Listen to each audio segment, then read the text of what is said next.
Digging Deeper listeners, it's good to see you guys again. My name is Tim. We have a very special podcast for you guys today. Before I go into introductions, I got to ask, we're just following Super Bowl Sunday, starting with Andy. Were you guys happy with the result of the Super Bowl? Andy? I didn't have a dog in that fight, so I was just happy it was a good game. It was fun. Okay, awesome. I only wanted to see Odell, so I got that. So You got that for about a half, and then hurt that was himself. plenty. It was a bummer. Yeah. He got knocked out. Which, side note on Odell and another Rams wide receiver's wives were both very close to labor during the Super Bowl, and Van Jefferson's wife actually had the baby. Well, she left halfway through the game to go to the hospital. He high-fived his teammates, ran to the hospital, got to see his baby born. Wow. I don't know about Odell's wife, okay. but Yeah. all right. And Hey, love the outcome. Mark is a Rams I fan. had a dog in the fight, and we did good. Not the prettiest Super Bowl ever, but got her done. Right. How is Odell? Is he? They think it's an ACL, but I haven't heard anything for sure. But that is not why you guys joined this podcast today. I'm excited. This is kind of a family affair. My father-in-law, Edward, to my right, is joining us. And if you've been following our Digging Deeper, we've switched the format a little bit. We are twice a month, not every week. And I'm using the podcast that we're not talking about the spiritual practices to discuss a socially, in my opinion, socially relevant topic. So it is February, and we are going to be discussing Black History Month. My personal vision as to why I wanted this, I was talking with the guys earlier, being very open and transparent. Growing up, I don't think I could tell you more than two things about Black History Month. It is in February. I always made some cheap little quip about why is it the shortest month? Why did that happen? But that's all I could say. So that conviction in my heart, just as the shepherd of this podcast, wanting to use this opportunity to, I don't know, words that you guys educate, open the eyes of, allow us to possibly learn something about a very important part of America. To learn about America, actually, I would say. So I have asked Mark to join us. I have asked my father-in-law, Edward, to join us, and Andy Fry, whom some of you guys know is a history teacher at Grants Pass High School, as we dig into this. And I'm excited, guys. I don't know if you guys share that same emotion. All right, so I have this question, and I feel like it's a question out of a lot of ignorance. But hey, that's why we're here, I guess, being vulnerable. So Edward, I was thinking about it, and if I'm referencing your perspective, I honestly didn't know, and I was a little nervous to ask. Is it the perspective of a black man, or do you come from the perspective of an African American? So I go with neither. I'm a brown person, like most of the folks in the world, and when I hear the term black, I think dark, demonic, scary. So when a person says to me, "Are you a black man?" the first thing I say is no, because there's no positive in there. And very few people ever ask you if you're an African American, because it's a lot of conversation. But I believe a significant number of my former relatives came from Africa. But I'm an American. I was born in America. I'm an American. When you label me, it's like you're singling me out as different from you. Not you, but I feel like when you say that, you're not treating me as a fellow man or a fellow Christian. You're treating me as something that fits categorically. There's a subcontext here that I'm trying to file. Okay. Right. So. All right. No, I appreciate that answer. So would you be one to support the abolishing Black America or Black History Month? Because a good case could be made that we don't need it. So I think that there was a minute where America, general scope, really didn't have an understanding of the contributions of different Americans. So the idea of Black History Month probably came from a great place, and it did a great job. But now we're celebrating black people all the time. You know, we just had a black president, weirdest thing I ever saw in my life, and we weren't uncomfortable with that. But for a while, we were very uncomfortable with the whole idea of celebrating different people, black people in particular. So have we come to a point where we could stop?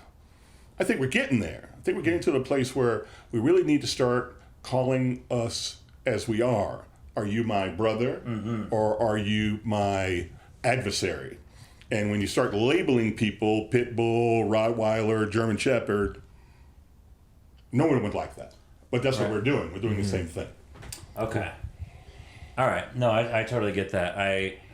So there was a time where Black History Month was vital because it brought America to this place of understanding that we need to celebrate Black Americans as any Americans would.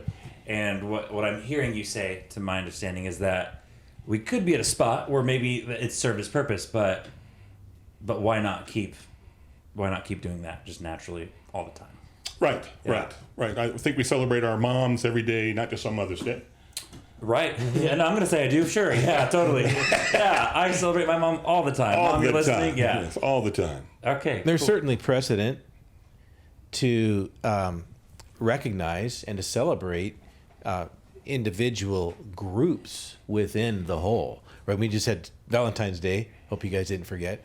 Nope. Yesterday. Watch the Olympics with some Dairy Queen on the couch. Now, obviously, Baby there's a lot of people that aren't romantically involved with anybody right now, but it doesn't mean you don't just pull Valentine's Day off the calendar, or Mother's Day or Father's Day, and a lot of people will never be a father, you know. And Yeah. so it seems like there is I think that whether there should be Black History Month or shouldn't be, there probably is some. You have to ask why. Like, why do you think there should be, or why do you think there shouldn't be? You know.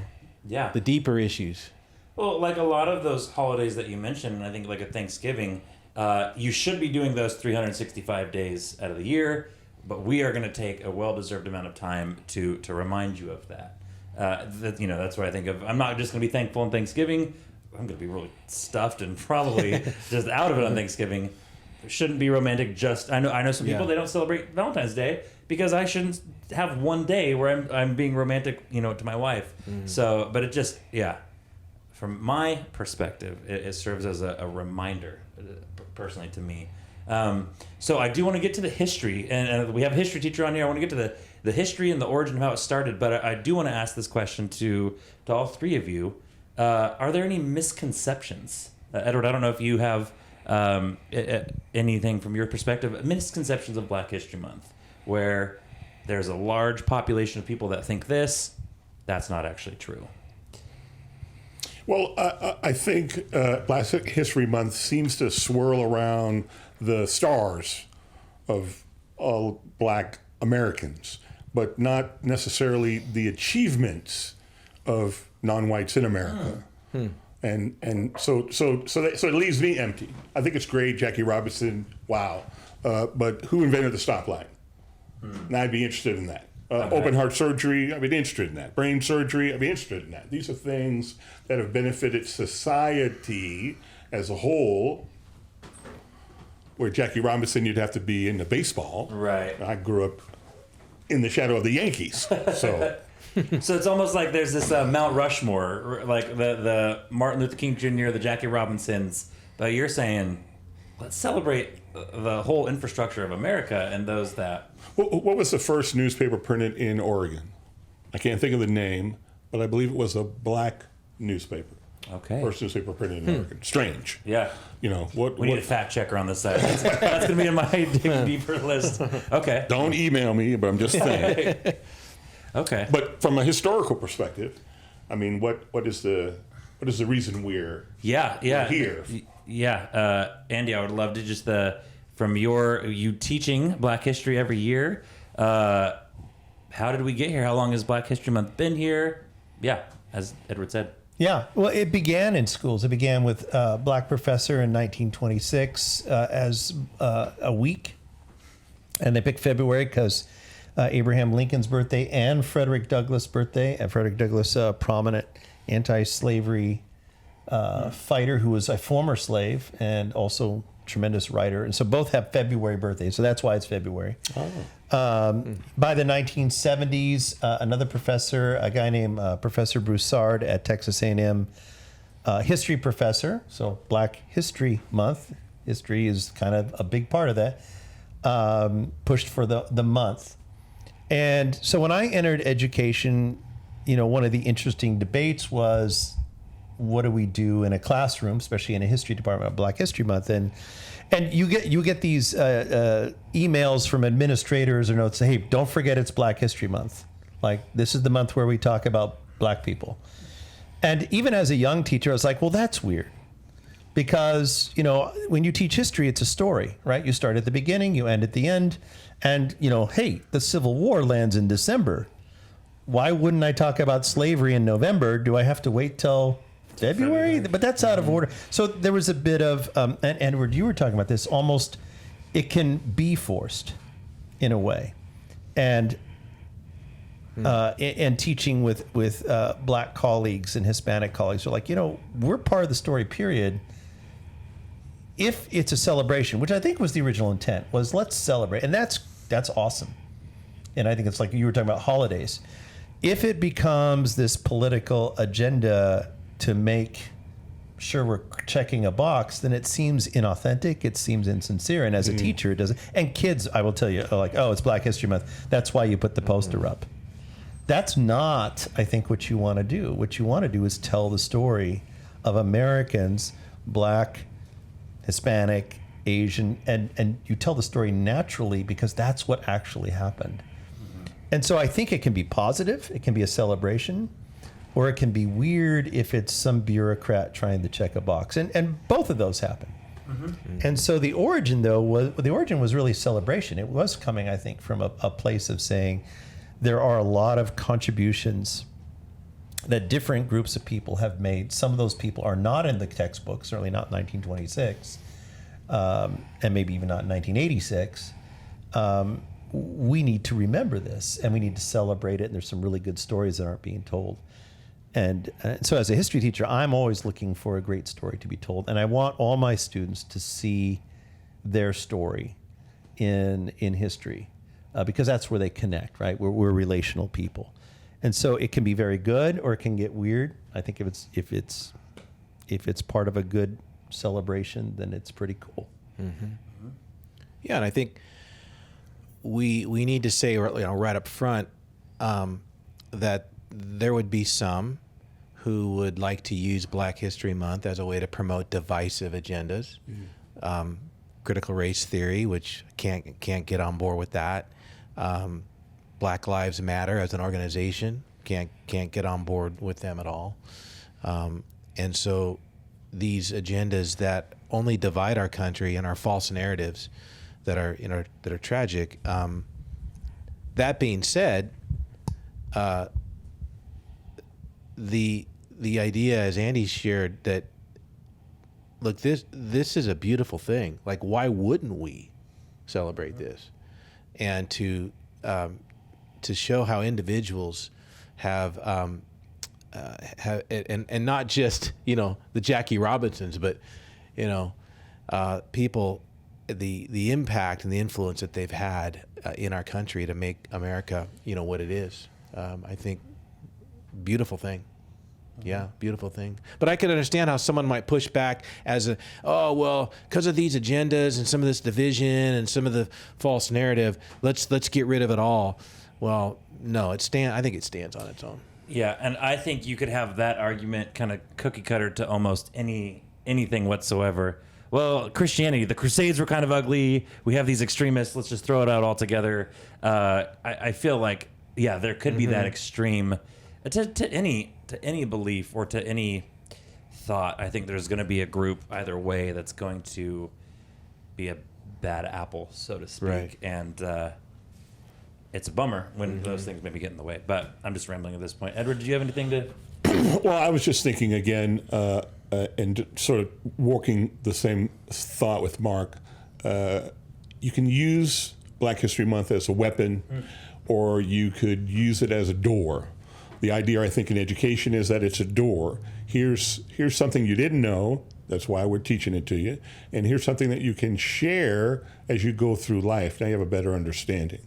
Again, because of the way words are used in America, and I'm not knocking anybody in Montana. I like Montana. But if you live in Montana and you've never seen a Black person, this might be your only opportunity to learn something. Okay. I'm always proud of kids who I meet who are from small rural places in America who have joined the service. And now they've seen the world and they've seen all of the Americans. And they take that back to their community and go, wait a minute, I was a bunkmate with a Mexican. I was a bunkmate with a Bulgarian. There was a Muslim guy who was a sergeant down in Annapolis when I graduated. These are very positive things that can open people's eyes to the positive differences around us. So the value of Black History Month is real in that it can open your eyes to something, but it can be used incorrectly. Oh, I love that. And that was actually the next question I was going to kind of ask. What's the purpose of this as a door or a weapon? And I think that kind of paints it so beautifully. So yeah, and my prayer is that, Andy, as you said, that there are teachers that are doing their due diligence in educating those students who that's their audience right there correctly. So thank you guys for that. And there sure is something about the idea of let's just push aside all color and just we don't need any of this stuff. It's just Amen. It's just the human. It's just the human race day. You know what I mean? Every day. Yeah, that's the dream, right? Yeah. I mean, yeah, and I think moving forward, I definitely want to address more aspects of that on future Digging Deeper. So that social equality, social justice, stuff like that, because it's so important. But I wanna move the needle to you, Mark, and kind of a question I've never asked myself before, and except for leading up to this, is what is the church's role or responsibility with Black History Month? Now, some listeners, and again, some of you guys might be kind of, I hesitate in saying this, but there might be some that are listening saying, man, Black History Month, like, that's an unnecessary podcast. Why are you guys spending that? Or I don't want to listen to this. And if you are still listening, good on you. If you felt like, all right, I'm just going to challenge myself. And I was telling these guys earlier, the fact that we would have to challenge ourselves to listen to this podcast it can be heartbreaking. But if you're with us, that's great. We're going to venture into this question I have never asked before. What is our responsibility? And again, some listeners might be like, we don't have a responsibility as a church, but I guess that's the question I'm asking. I mean, we could talk at this from a lot of different angles. One would just be to educate. Not only is Black history American history, but Black history is church history. I mean, think about like the believers, the Christians during the early era of Christianity, and how many Africans were like talked about in the Bible. Like the prophet Zephaniah was from Cush, northern Africa, and you've got like the Ethiopian eunuch in the book of Acts, so from Ethiopia, and becomes this believer. Beautiful story there in Acts chapter 8.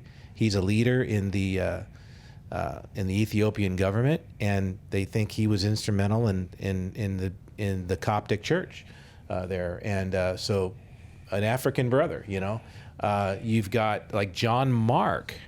John Mark was from North Africa, and so here you have the author of the second gospel.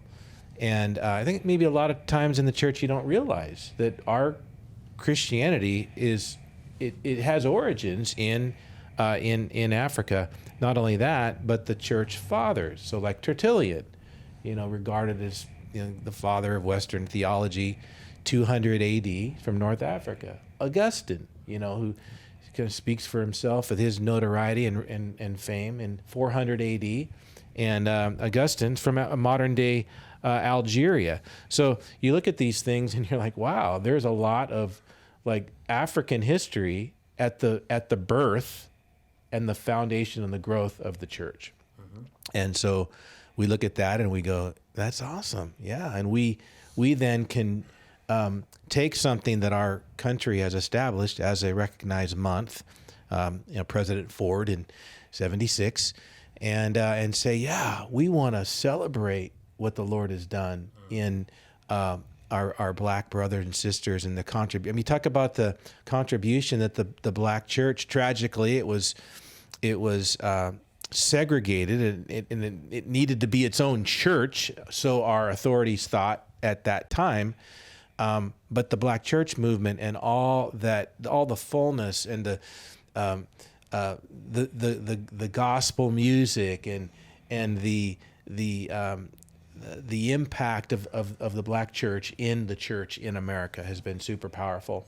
The way the black church helped blacks who maybe didn't get a GI Bill or got passed over, and they actually started credit unions, and the church started colleges in their own church buildings, and so the black church sort of took care of its own in a real beautiful way, which I think is worth pointing out.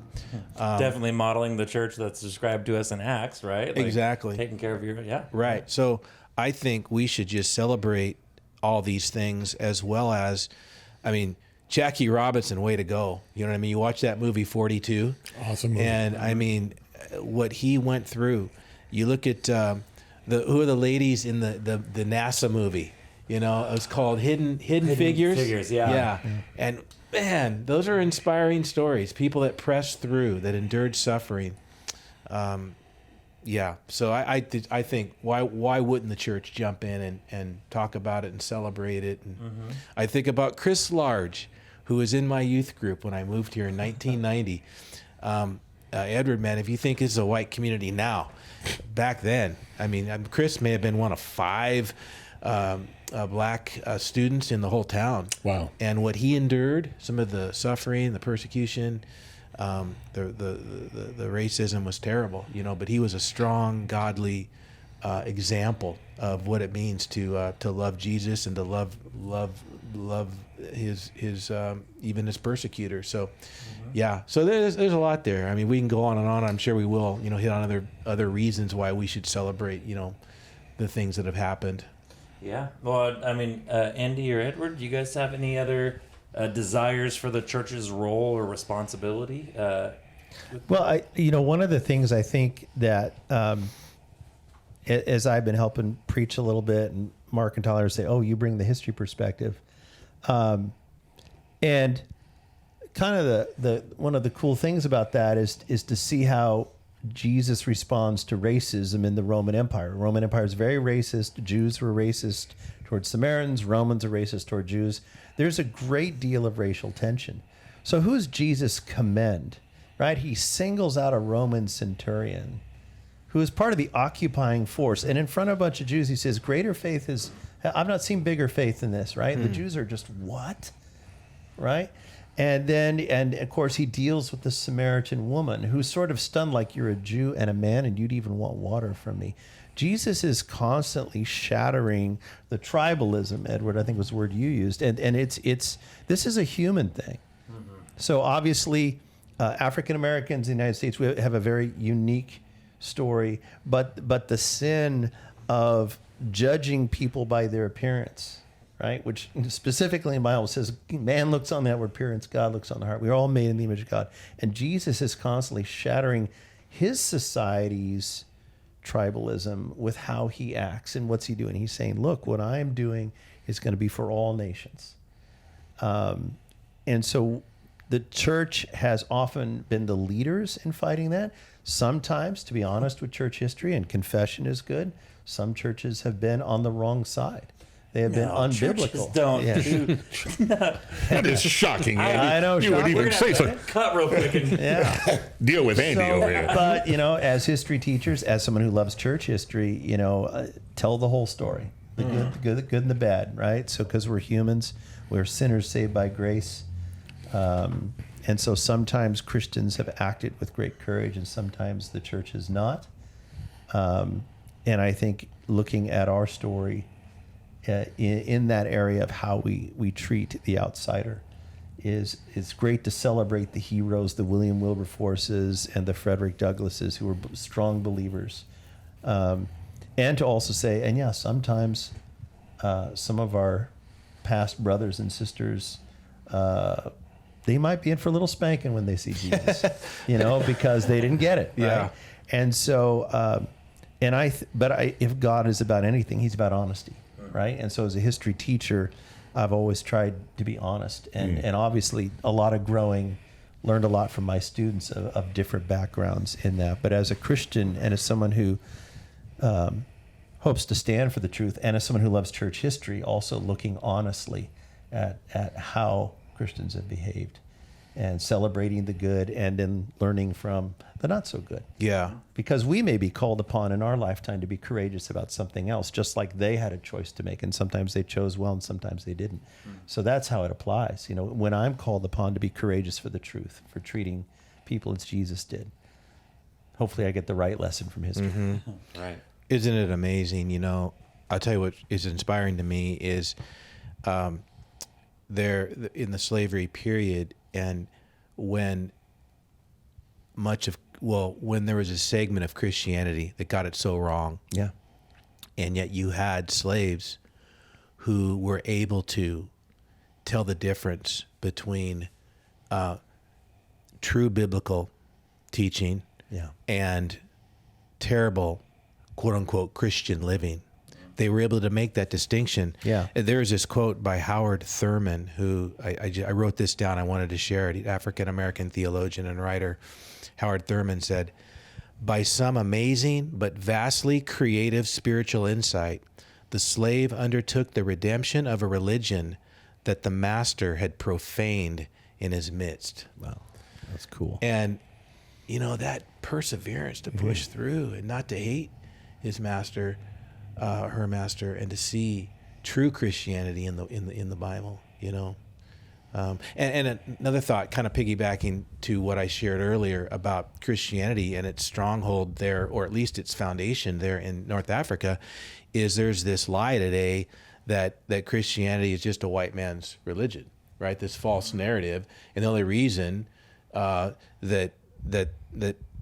black people were introduced to Christianity is because of slavery, which that's such a false narrative. Because, in fact, here, there's a rapper named Reflect. Okay, he has this song called "The King."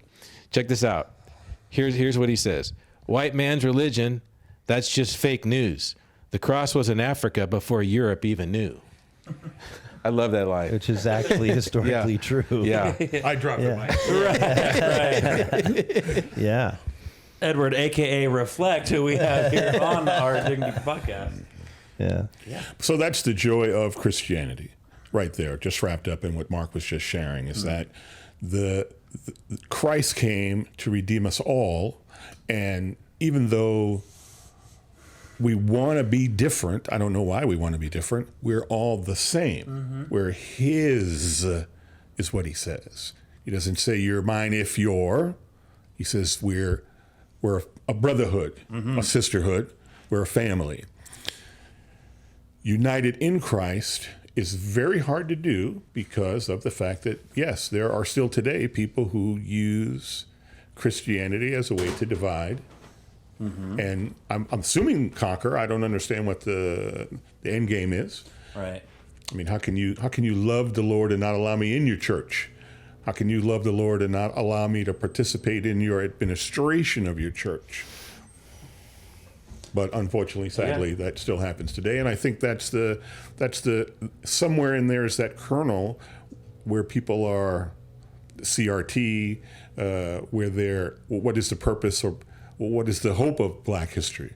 I think we have to tell everyone's story, but I think the story that is the least known is the contribution of the Africans to Christianity and the Africans to the development of America. So your heart would be, if we could propel two things using this month, it is that the contributions to Jesus was born off the coast of Africa. Don't email me. And without the contribution of the Africans in the early development of the country, the America that we know, share, and love would be vastly different. I try to love my brother, even my brother that doesn't want me to love him, because that's what Christ calls me to do. I wish all of my Christian fellows, male and female, would feel the same. Oh, totally. That's a beautiful word, Edward. I think, a little honesty time. I think for me, and I'm going to be honest, this is a half-cooked thought in my head. I don't think I can form it into a question. I'm going to put it out there. We can stare at it or not, or we can dissect it. But just something I was just thinking about. I think that the tension where I struggle with is, yes, I see me and three brothers in Christ. That is what I see right now. but where and okay, touching on this idea of the all lives matter versus Black Lives Matter, but I don't necessarily want to dive right into that. Where I want to love equally, but I don't want to ignore the challenges and the suffering that African American Black brothers and sisters in Christ have suffered. And so I think where my tension is like, yes, treating everyone as equals, but is there a sense of negligence in that, and where I'm not acknowledging the struggle that our Black community. So this is not an answer to your question, but I just want to say this because I feel this was under there somewhere. No one is responsible for the condition of another man today. I could, and many people do, I could throw on the cloak of I'm a Black man, warrior, I'm going to take it back from the man. Too much work. Or I could get on my knees and ask my Father to explain to me what my position should be. And he reminds me each and every time that I ask him, doesn't matter how they treat you, it matters how you treat them. I find some of my brothers in Christ are not overwhelmed, but too concerned about what didn't happen or what they didn't do or where they didn't stop the bully. They didn't speak up at work. They're at school and there's a great guy, but they don't want to acknowledge him because he's that person everyone is talking about. You can't atone for that. You can't, there's no way. You just have to accept the fact that today you can be a better man or a better woman. And if you can reach back, I mean, there are people who say this is a good idea. You can reach back and write Barbara and say, Barbara, I'm so sorry I pulled your hair in 5th grade. Barbara might enjoy that. But don't cloak yourself in this notion that you're a part of or you've done something wrong against the Black people. I mean, because we're all human. We're all human. Now, if you're actually one of those guys, you know, snatched a Black guy out of a car and tried to hang him, well, now you might have something to atone for. Yeah. But everyone else, celebrate what Christ has done for you, share abundantly what Christ has given you, and live for what Christ is going to do for us all, and stop worrying about back there. There's nothing we can do about back there. I can't go back to North Carolina and find my slave owner and do something to him. And why would I? America is an opportunity to live any way you choose to live. I've chosen to live a Christian life with Christian values, and the Lord has rewarded me immensely. Now, I have brothers and sisters who are not in the Lord, who work probably harder than I do, don't have what I have. Now, I'm going to use the word blame. Who do I blame that on? Do I blame it on the system? Do I blame it on the circumstance? Do I blame it on their choice? I'm going to go with the choice. I think if you love the Lord and you're devoted to what He has called you to do, your life will be plentiful and abundant. And I don't mean you have 9 cars, or you aspire to have 9 cars. I just mean that your life is a good life. But sometimes I feel tension when I'm in a room, and we're talking about this, because people think there should be an atonement. And is the elimination of Black History Month the celebration of non-Black History Month? I mean, as I get ahead, am I taking anything from you? And as I prosper, my children prosper, am I taking anything from your children and how your children prosper? The answer is no. But somewhere in this conversation, not between us, but out there seems to be a fear that if we lift up this other, then we have to diminish ourselves.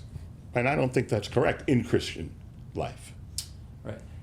Okay, so this idea of like there has to be this martyrdom for one to succeed, because that's what I'm hearing. Like that's what you're saying. But this idea of equality essentially is following God's 2 greatest commandments: love God and love others. Doing that the same as I would to you, to Andy, to Mark, to my baby, to my wife.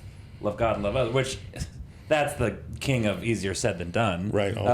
Because of we're humans. So. But yeah, that word came to mind, that martyrdom. Like, I have to fall before you. You said it perfectly. I don't need to repeat what you said. So, any other thoughts to that swirl of topics that we just hit from Mark or Andy?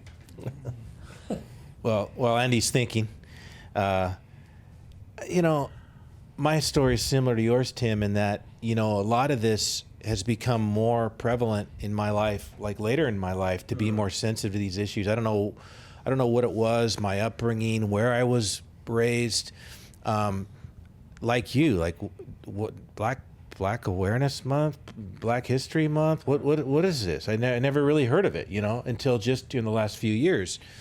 So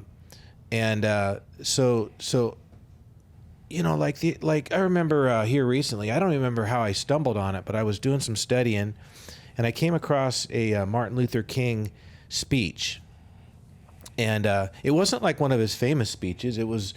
He gave it at a high school. It was just some like high school gathering, students, and that was such an amazing speech, and so I guess the reason I share that is because, like, I really feel like I'm a better person because I listened to that speech. Like, he had some awesome things to say. Now, Luther King obviously was a human. He had some struggles like we all do, I guess especially with the ladies. But he, you know, the way he called those young people to responsibility and to not, you know, sit in your commiserating suffering and just blame and go with the agitators, but, you know,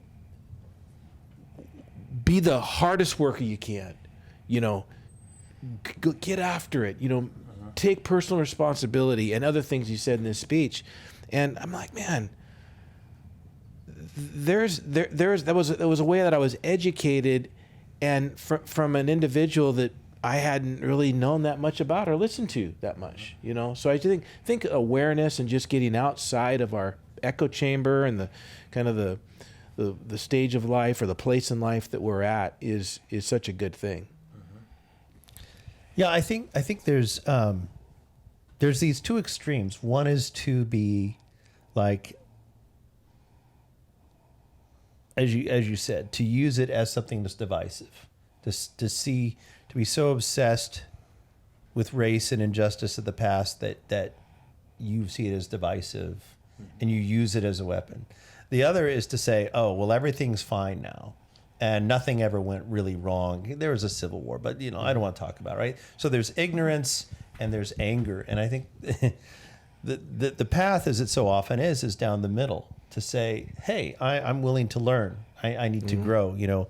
I started my career in an inner city high school for 7 years, and I learned a lot. I listened to their stories because I came from a pretty sheltered suburban area, and I'm married to a Hispanic family, so I learned a lot through that. And yet, you know, there are these extremes then of I'm going to be angry, or as you said, I'm going to be feel guilty for something that happened 200 years ago, and then it's like, let's not talk about it. And the truth is in the middle. The truth is, let us be aware of what's wrong in society. Let's be aware of our story, the bad parts. Let us be part of the solution where we're called to be that, without using that, as you said, a weapon, without being angry and without being ignorant and putting our head in the sand. I mean, generally, as an old friend of mine said, you steer your boat down the middle of the channel. That's how you get out to sea.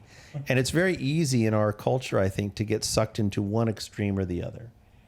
And some of that may reflect our own upbringing and prejudice we need to face, and some of it reflects the media and the nonsense we're surrounded with on all sides.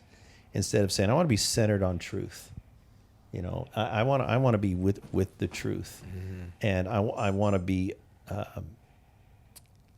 you know, I want to be that person who makes a difference where there's injustice, but without running around, you know, with some massive chip on my shoulder or virtue signaling because I feel bad about what my ancestors may or may not have done, which I don't even know about because I don't know my personal history. I mean, there's a lot of ridiculous responses.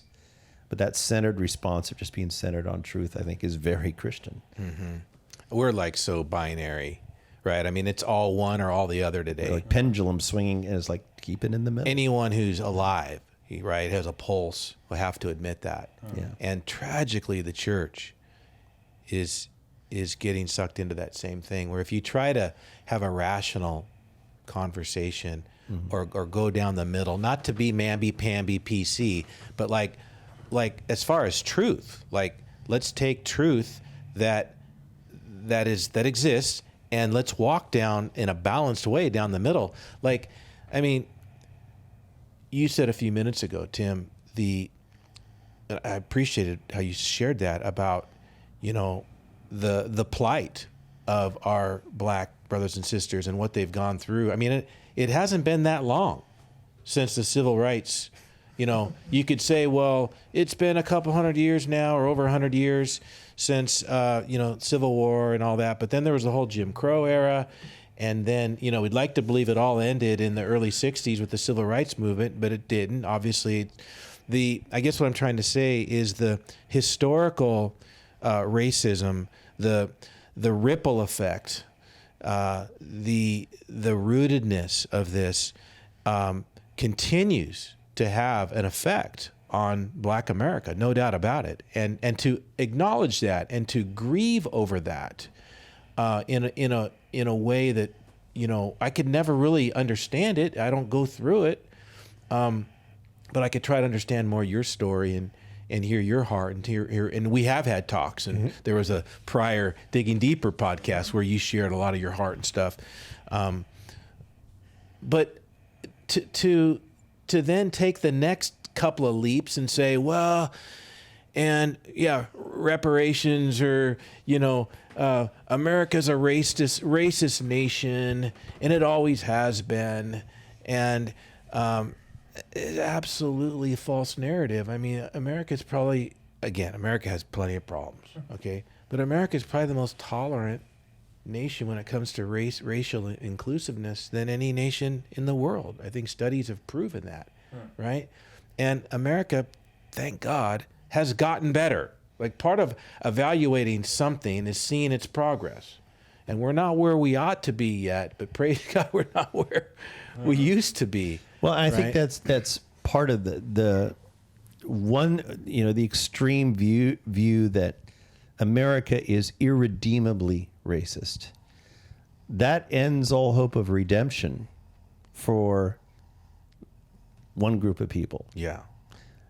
The other side, that America hasn't done that much wrong, is to deny the existence of sin, which is completely unbiblical. And so those two extremes, right, are unbiblical. Mm-hmm. One denies redemption, one denies sin. As a Christian, I say I cannot buy into that irredeemable narrative for anybody, and I cannot deny sin is real. As a history teacher, that's, there's a Christian philosophy in my teaching, and to deny sin or to say there's no hope for redemption would be an unchristian way to view history. Right. And so, I think this is an opportunity to celebrate. As you said, we're not what we used to be. As a nation, we're like people. We're not perfect. We're still sinners. We still have sin to deal with, but we are moving closer and closer to what's good. Right. Now, that can go back in history. That can go backwards, right? And talk about German history and places where suddenly it whiplash backwards. So the price of liberty is eternal vigilance, right? Evil triumphs when good men do nothing. Evil's always ready to take us back to where we were. Amen. So I think that's an important thing to remember. But that's that centered truth, centered on the truth. Redemption is possible, but sin was real and is real. Let's keep fighting for what's good and keep and the church should be taking the lead on that. I mean, we Christians should be the lead on a more just community every day. Right.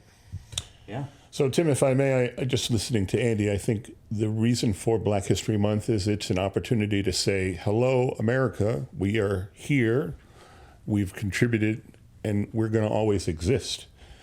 Why don't we embrace each other as brothers should embrace each other? Because the future's coming.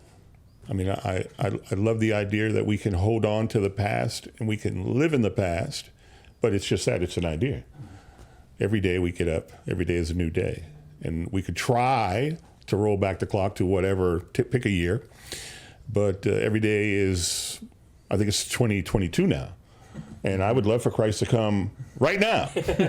Oh, wait a minute, I'm still sitting on this couch. So I think we have to work together. We have to build teams. We have to tear down walls. And we have to find that middle. Because America's not irredeemable, but the sin is real. Yeah. In 1958, only 38% of the American population would vote for a black president. 38% in 1958. 2020, 96% of the American population would vote for a black president. So, that right there tells a lot about the kind of country. Again, we got our problems. Yeah. But the kind of country you are, and the 4% that is obviously confused. Yeah. They don't determine what America is. Like 4% of nothing, you know what I mean, determines it. You know what I mean? So I think it's prudent and makes sense to say, yeah, we have a racism problem.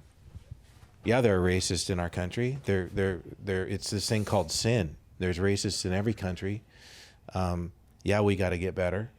But, does institutional systemic racism exist, and is the whole system rigged against, to keep the black person down, and it's at the core, at the fiber of American culture? I'm like, what in the world are you talking about? That maybe used to take place to a certain degree, but how can you think that way now? I mean, it just seems like we've come so far in these areas, in many areas, and so many opportunities, and inclusiveness and tolerance. And Yeah. But and to maybe put a bow on this part of the discussion as we move on, that 4% though, unfortunately, is loud. Like Yeah. it is loud and it is vocal, and as with the extremes on any topic are loud, and so we are just led to believe that is the driving force for any culture sometimes when they're the ones that are speaking louder than the 96%. So I love the conversation, and again, I don't think this is one conversation, this is one podcast, but I do know we're almost hitting the hour mark for our listeners, and that's generally the attention span for listeners. But I'm excited about this next question I want to ask, and if possible, I want one from each one of you guys. This idea of, because a lot of organizations and places take this opportunity, Black History Month, to celebrate contributions from the Black community in our country. So when you think of something that you are proud of or that you're excited about, what is one contribution? And this might be, because you even said that your heart is that, we have that Mount Rushmore, we have the Jackie Robinsons, those things are great, but what about everyone else? What about the infrastructure of America? So when you think of a contribution to our country from the Black community, what comes to mind? And I would like you guys to share that if you have it. I'll go first as a ringer. Clarence Thomas. Okay. I don't think that enough credit is given to the fact that somewhere in this country, a poor man educated himself, became a fantastic jurist, and made it to the Supreme Court. And whether or not I believe everything he says or I follow everything he does, the fact that he's there, I mean, that's the next to the president. What could you achieve as a human being in America that would be so outstanding everyone would know your name? I think Supreme Court judge says a lot about how America is a fertile, wide open land for anyone who's willing to set a course for themselves and stay on that course. Now, unfortunately, he's not celebrated during Black History Month. Harriet Tubman is. Right. And there's nothing wrong with Harriet Tubman, but she was and he is. And that's what we should celebrate. They are, yeah. We don't celebrate the Super Bowl that the Bills never won. We celebrate the fact that the Rams did. Right. yeah, are you hinting or suggesting, Edward, there that, or is this just, I don't want to put words in your mouth, that if you're a conservative, in any way as a Black American, you're likely not to be celebrated during Black History Month? Because I like, that's a great point. Clarence Thomas, I mean, so there's two parts to that. The first part is ugly. So there are people who choose who is and who is not the spokesman for black people in America.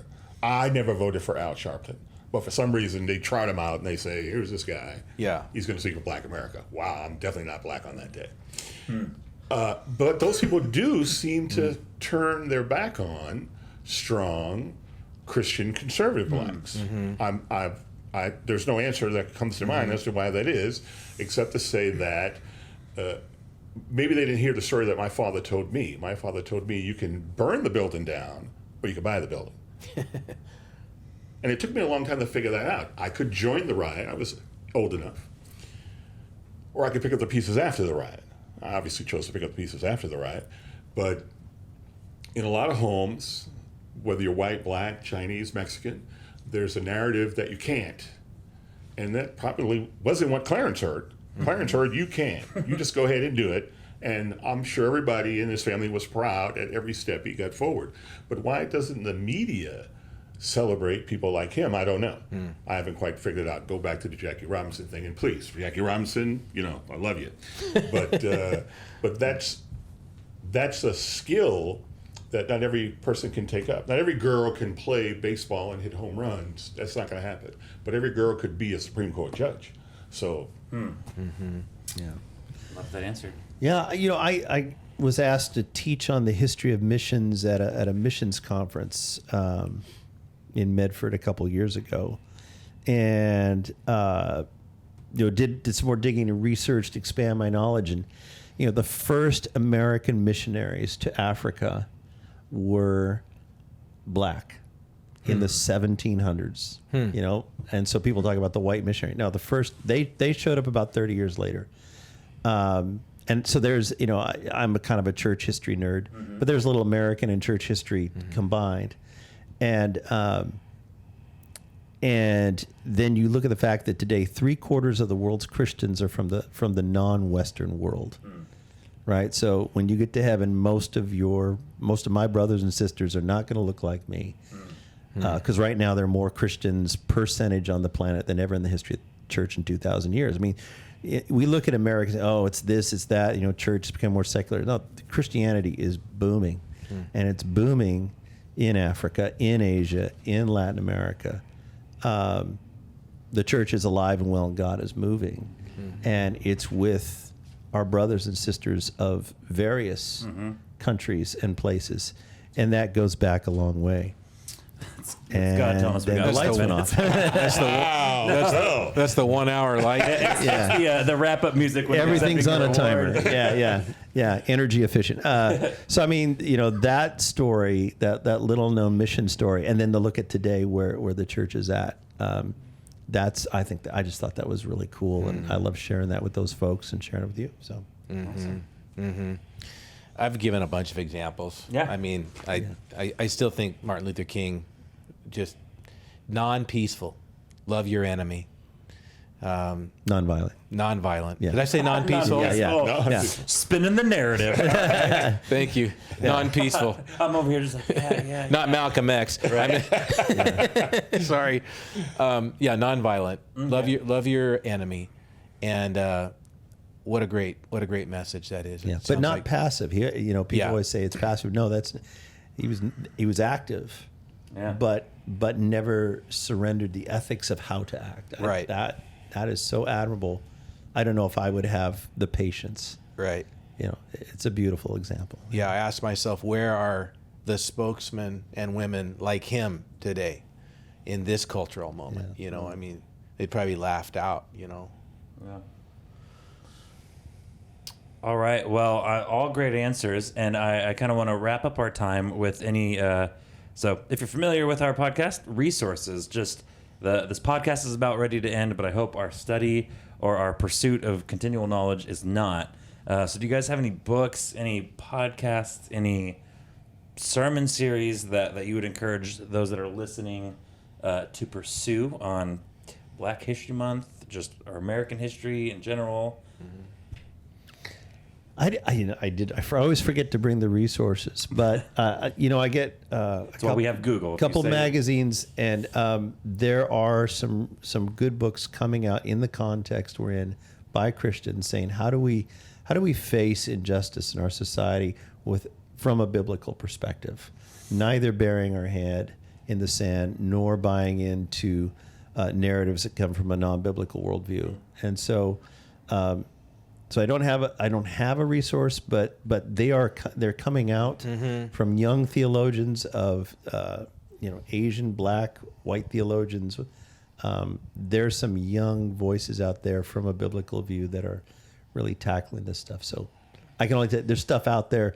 I forgot to bring the list. But I was going to bring in one of those books that's just out in the last couple of years, and our leadership team's been reading through it and having some great discussion, confronting injustice without compromising truth. Mm-hmm. Thaddeus Williams out of Biola University, and it's exactly what you're talking about, Andy. Yeah. It's a very solid biblical approach to how to handle the justice issue from a biblical perspective, and not to simply get lulled into the social justice narrative of our culture. Not that it's all bad, but a lot of it is off course.